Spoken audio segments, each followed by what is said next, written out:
dernière ligne droite de ce décryptage du discours de politique générale, ou plutôt de la déclaration de politique générale du Premier ministre gabonais Alain-Claude Bilia-Visé, un exercice auquel il s'est adonné avec cœur et joie et surtout avec gravité, car l'instant est grave. Les populations se plaignent d'un certain nombre de maux dont elles souffrent, où ils souffrent, ces populations-là. Donc, on doit savoir où va le gouvernement, comment il compte mener tous les projets qui sont en cours. Pour décrypter avec moi la suite et la fin donc de cette édition spéciale, je reçois M. Séverin Oswald Mayounou. Il est ministre de l'Énergie et des Ressources hydrauliques. Merci d'être avec nous sur Gabon 24. C'est la première fois qu'on vous a pour un décryptage. Bienvenue à Gabon 24. Merci, madame. Merci d'être avec nous. Alors, première impression après la déclaration de politique générale du Premier ministre. Qu'avez-vous à nous dire et qu'avez-vous retenu surtout? Merci déjà pour l'occasion que vous me donnez de décrypter avec vous la déclaration de politique générale du Premier ministre chef du gouvernement, M. Alain-Claude Bilia-Visé. C'est une déclaration empreinte de clarté, d'engagement et d'émotion. Émotion dans la mesure où le Premier ministre chef du gouvernement a donné un signal fort à la jeunesse en leur disant que à cause du travail, grâce au travail, on peut bien rêver et devenir ce qu'il est devenu aujourd'hui. De clarté parce que à travers la déclaration de politique générale, le Premier ministre chef du gouvernement a fixé la feuille de route. La feuille de route qui va caractériser sa mandature avec les 12 points, à savoir la route, la santé, l'énergie et les autres. Engagement parce que j'ai compris que le Premier ministre, chef du gouvernement, a basé donc sa déclaration de politique générale sur le triptyque des 3 P, le patriotisme, le pragmatisme et la proximité. C'est très bien. Vous avez bien retenu la leçon. Seulement dans le domaine de l'eau et de l'énergie, nous allons accentuer, ce sont ces mots, les efforts déjà engagés par le gouvernement sur l'ensemble du territoire national afin, dit-il, d'améliorer l'accès à l'eau et à l'électricité. Cet effort soutenu se fera à travers 3 programmations principales. On va dire le Piepal d'un montant de 77 milliards de francs CFA pour le Grand Libreville. Qu'est-ce que cela va changer, Piepal? Rappelez-nous ce que c'est et qu'est-ce que cela va apporter aux Gabonais en termes de changement? Le programme Piepal, c'est un programme qui a pour objectif principal d'améliorer la desserte en eau potable dans le Grand Libreville, à savoir Owendo, Akanda et Ntoum. L'État gabonais a donc contracté avec un cofinancement de la Banque africaine de développement 77 milliards pour permettre donc aux Gabonais du Grand Libreville de bénéficier d'une desserte meilleure en matière d'eau dans Libreville. Ce sont donc 300 000 personnes qui vont être impactées par ce projet qui consiste notamment en la réfection des canalisations, à la réparation des fuites dans les édifices publics, notamment les casernes, les établissements et centres hospitaliers, à la construction de 3 grands châteaux d'eau, mais aussi la construction de principal suppresseur au niveau de PK5 qui va donc permettre d'alimenter suffisamment le château de la Caisse qui va donc desservir tout le nord de Libreville en eau suffisante. D'accord. Quand vous dites 300 000 personnes, cet impact sera visible comment? Est-ce qu'il y aura de l'eau au robinet, que l'on soit à Nzengayong, Montalier, que l'on soit à Ovendo, à Oungou, que l'on soit à Batterie 4? Est-ce qu'il y aura en permanence de l'eau à la pompe et tout le monde pourra aller se servir et étancher la soif? Alors, il y a 2 situations qu'il faut distinguer. Il y a la situation actuelle du réseau qui existe. Ce réseau est très vétuste et donc c'est sur cette partie existante que nous avons focalisé la première partie du projet Piepal. Il est question de refaire toutes ces canalisations dans le vieux Libreville. Mais pas régler le stress hydrique. Non, ça ne va pas régler le stress hydrique, mais ça va résoudre substantiellement certains problèmes d'eau liées aux fuites qui existaient dans tout le réseau de distribution du Grand Libreville. Et quand vous dites ça va parallèlement, ça va provisoirement, ou je ne connais pas l'adverbe que vous avez utilisé, mais le temps là, c'est quand? Moi, j'aime poser des questions de façon simple pour que tout le monde comprenne. C'est dans quel laps de temps que toutes ces canalisations vétustes vont être réglées pour que finalement, dans le Grand Libreville, tout le monde ait le sourire en apercevant les gouttes d'eau sorties du robinet? Vous avez dû constater à travers Libreville qu'il y a des chaussées qui ont été ouvertes. Et comme je dis à certains usagers, c'est un mal pour un bien. Le projet Pied-Pal est censé arriver à terme, sauf aléas liés par exemple à la pluviométrie. Il est censé arriver à terme au mois de décembre 2023. D'accord. Voilà. Okay. Mais nous allons procéder à des livraisons par lot. À blesser les routes comme on le fait actuellement et laisser les plaies béantes comme ça au grand bonheur des automobilistes qui dansent un peu les launes sur les routes de Libreville, la capitale, monsieur le ministre de l'Énergie. Je l'ai dit tout à l'heure, madame, c'est un mal pour un bien. Et dans le contrat qui nous lie à ces entreprises adjudicatrices du marché, il est prévu la remise en l'état. En l'état. En l'état. Est-ce que vous avez fait le tour? Est-ce que vous avez fait le tour? Pas plus tard qu'il y a 2 jours, nous avons fait le tour. D'accord. Et je puis vous rassurer que sur les 42 km de linéaires en bitumé qui ont été déjà ouvertes, il y a déjà 15 km qui ont été fermés et 27 qui vont être fermés dans les jours ou semaines à venir. Et cela a été fermé en l'état? Ou bien la notion de « en l'état », nous ne l'avons pas pareil parce qu'il y a des endroits qui sont bombés, d'autres qui sont beaucoup plus... Bon, après, en l'état, est-ce qu'il y a des vérifications lorsque ces personnes travaillent pour voir qu'effectivement la route était comme ça avant les travaux, elle doit revenir comme ça après les travaux? La coordination Pied-Pal a en son sein des représentants du ministère des Travaux publics et du laboratoire des Travaux publics. D'accord, qui vérifient tout ça. Nous leur faisons confiance, ce sont eux qui sont esqualités pour nous garantir que les chaussées ont été Messieurs, s'il vous plaît, regardez bien ce qui se passe parce qu'il y a des endroits où vraiment remise en l'état, c'est vraiment pas remise en l'état.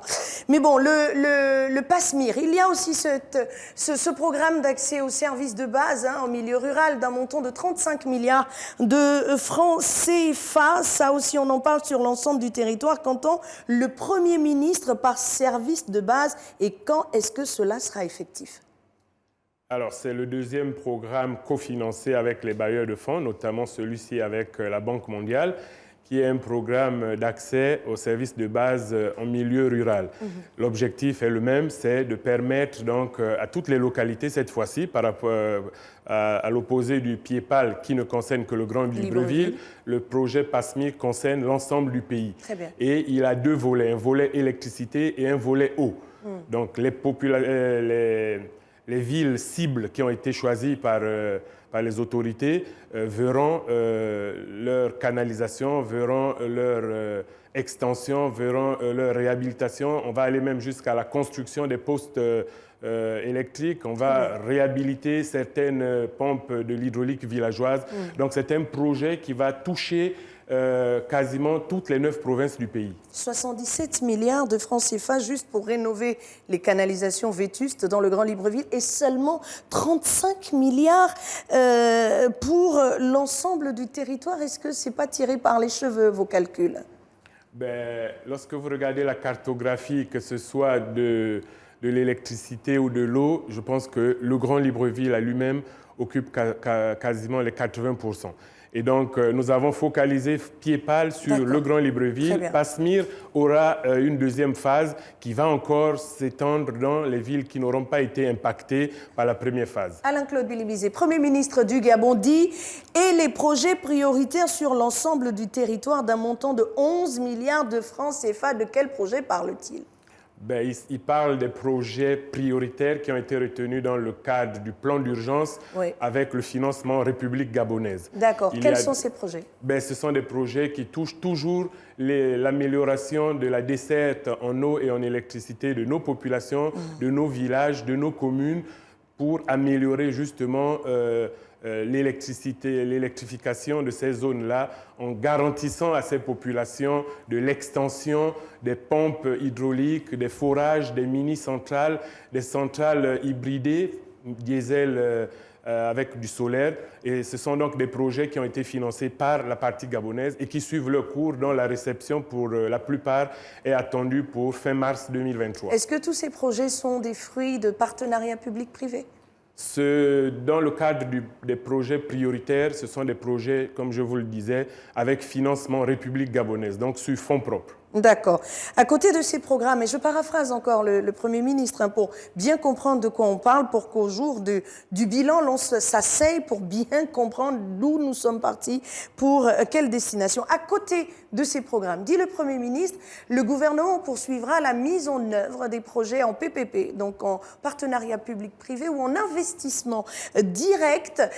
Il parle étranger, au nombre desquels le barrage hydroélectrique de Kinguélé-Aval, des barrages hydroélectriques F2 et Impératrice, les centrales photovoltaïques de Ayémé-Plaine dans l'estuaire et de Mouila dans l'Angounier, pour ne citer que ces exemples-là. Tous ces projets sont connus depuis longtemps.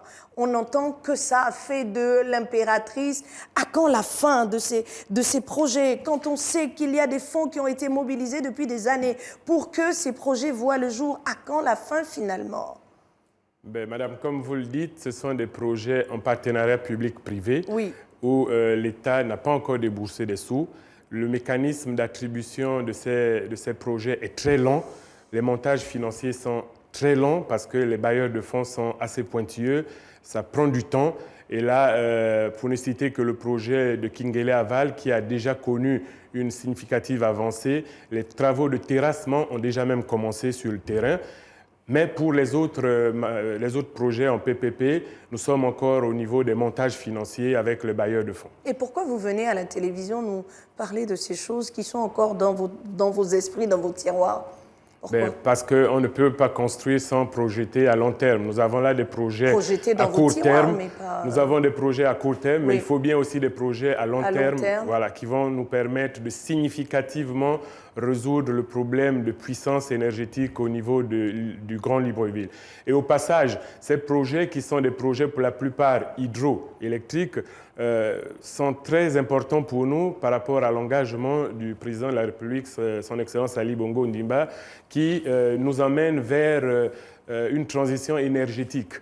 Aujourd'hui, nous avons un réseau qui est couvert à 55% de fossiles, et l'objectif d'ici 2030 serait d'avoir un 100% énergétique, un mix à 100% propre. Très bien. Et c'est ce vers nous tendons avec ces projets qui sont, il faut le rappeler, très onéreux. C'est vers cela que le Gabon tend. Merci beaucoup, Monsieur le Ministre, mais je veux quand même revenir sur le processus d'interconnexion avec la Guinée équatoriale dans le cadre du pôle énergétique d'Afrique centrale, organisme de la CEAC. Comment allez-vous procéder, puisque le Premier ministre demande que cela soit accéléré? Nous sommes déjà à la dernière phase, nous sommes en train d'attendre la dernière phase. Il y a déjà 2 réunions, une première qui s'est tenue à Brazzaville, une seconde qui s'est tenue à Libreville, et il reste la 3e pour la signature à Brazzaville. C'est un projet qui nous tient à cœur parce qu'il est porté par le pôle énergétique de l'Afrique centrale. Et comme vous pouvez l'imaginer, ces pôles énergétiques existent dans toutes les zones au niveau de l'Afrique de l'Ouest, même en Europe, il y a de l'interconnexion.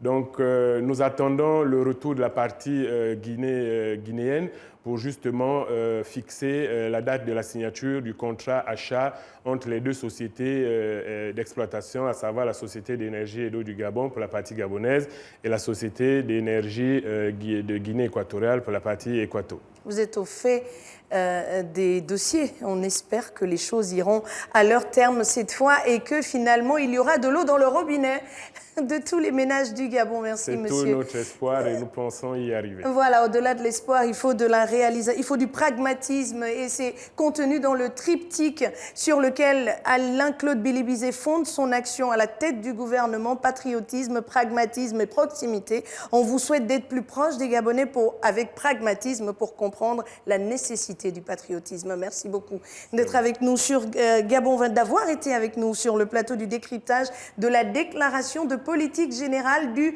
Premier ministre du Gabon, exercice validé ce jour devant les élus du peuple. Un discours totalement social parce que les besoins des Gabonais sont nombreux et malheureusement, il y a encore des zones de résistance et le Premier ministre, chef du gouvernement, a la mission confiée par le président de la République, Ali Bongo Ondimba, de lever tous les verrous où les choses sont encore bloquées. Donc, on vous renvoie à l'exercice de vos fonctions, Monsieur Maïnou, et on espère que d'ici à 100 jours, nous pourrons faire le point sur l'avancement des réformes concernant votre secteur.